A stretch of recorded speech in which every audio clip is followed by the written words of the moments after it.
Hello, good afternoon. Welcome to Scrum 5 Live and a very happy new year to you all. A very happy new year too to my guests, Stephen Jones of the Sunday Times, and Tom Shanklin is here. I don't imagine, gents, that the WRU and the regions will be wishing each other a happy new year. As we mentioned, two statements yesterday.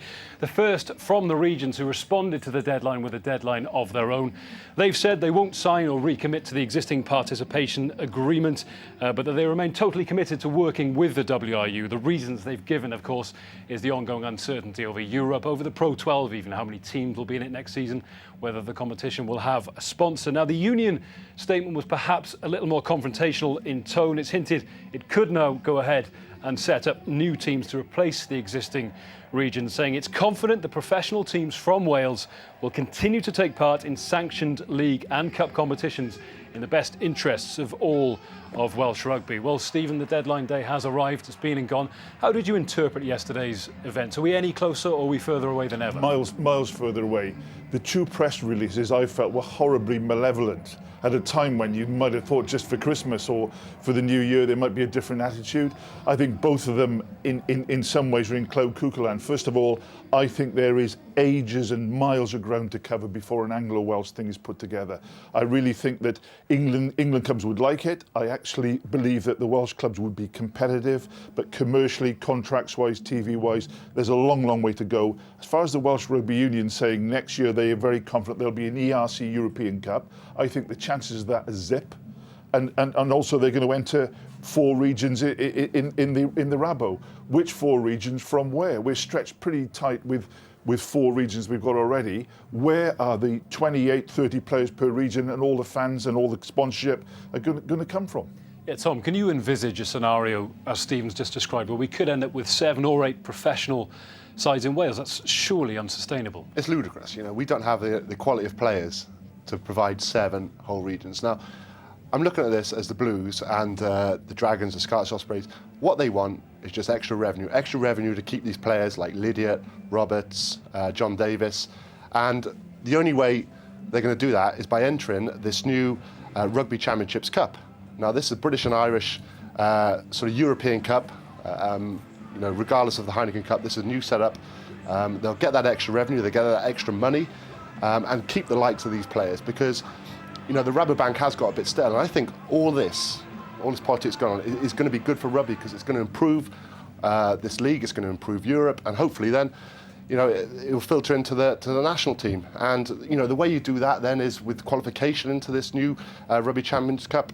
You know, you have it as top 6, so or you know, it can't be automatic qualification. These teams like Leinster, the Welsh regions, they have to play their players to the end.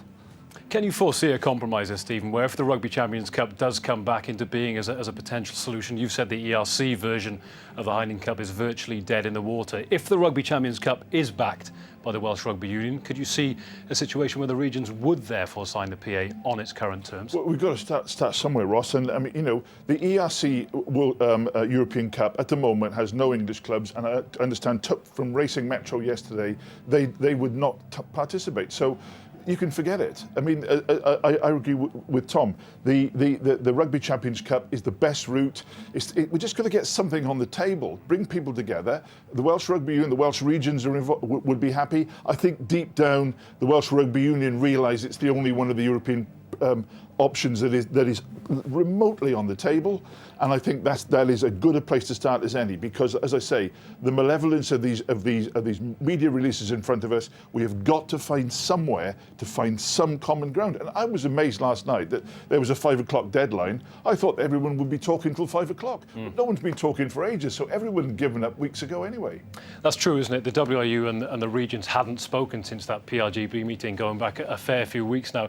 If the regions do now push the nuclear button in a month's time, that means an Anglo-Welsh. We're led to believe negotiations are well underway, and it could well be a reality if a compromise isn't found between the union and the regions.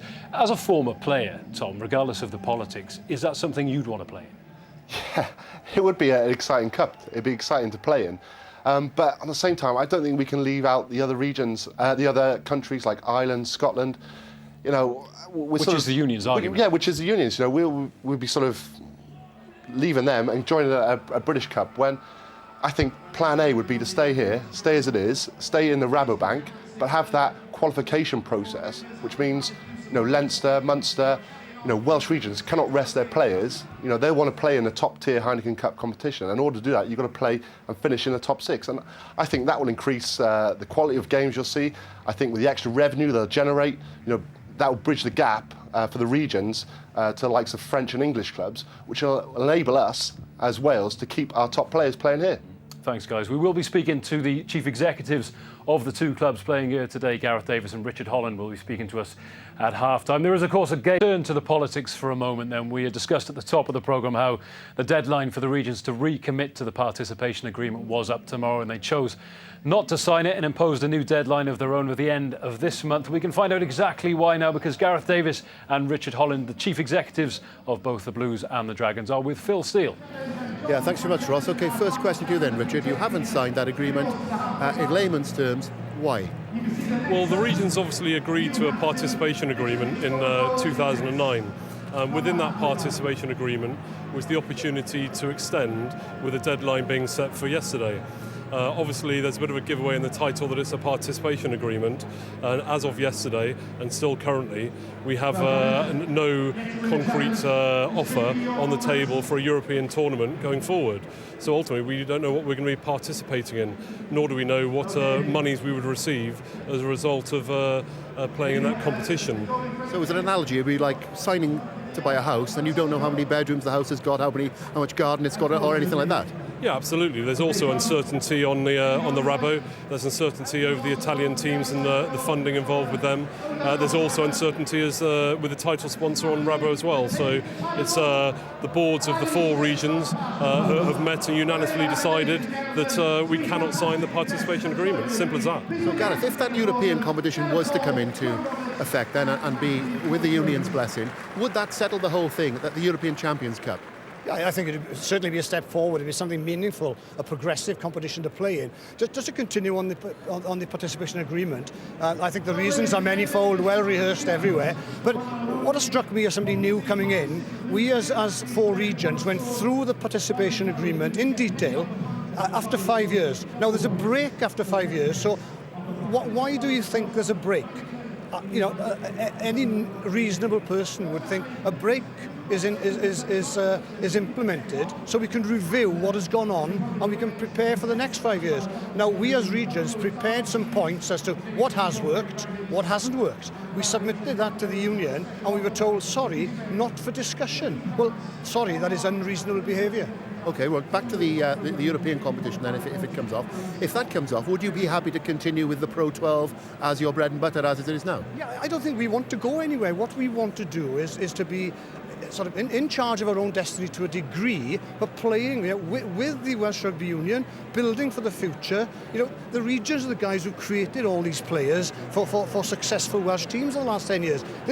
They aren't prepared at Welsh squad sessions. They're prepared in the clubs of Wales first of all, then they come to the regions and then they go on to the national team. So it's got to be Wales PLC, not the union against the regions.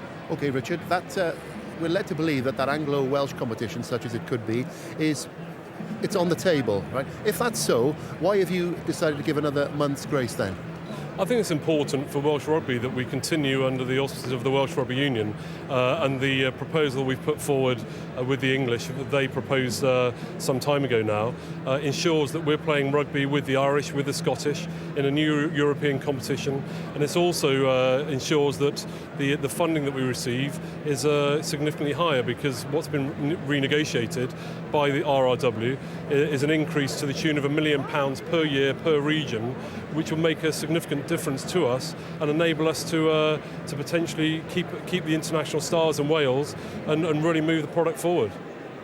And what about with your situation, Gareth? The union owns 50% of the Dragons, as we know. How would that affect your negotiations with an Anglo-Welsh tournament? Look, from my point of view, there are far more elementary questions to be answered. First of all, no doubt that's something for the lawyers. And I think there is a point here as well to ask against the Welsh Rugby Union, where, and again, if this does go to court, as has been suggested, a High Court judge stuck up in London is going to decide the future of Welsh rugby. The second time in a couple of years for the governing body, and I think that's a huge concern, or should be a huge concern, for the directors of the Welsh Rugby Union, that sort of High Court judges are deciding on the future of the game. And finally, gentlemen, I know you're chief executives of rugby regions, but more than that, you're both rugby men to your boots. In your heart of hearts, Richard and Gareth, is this going to get sorted?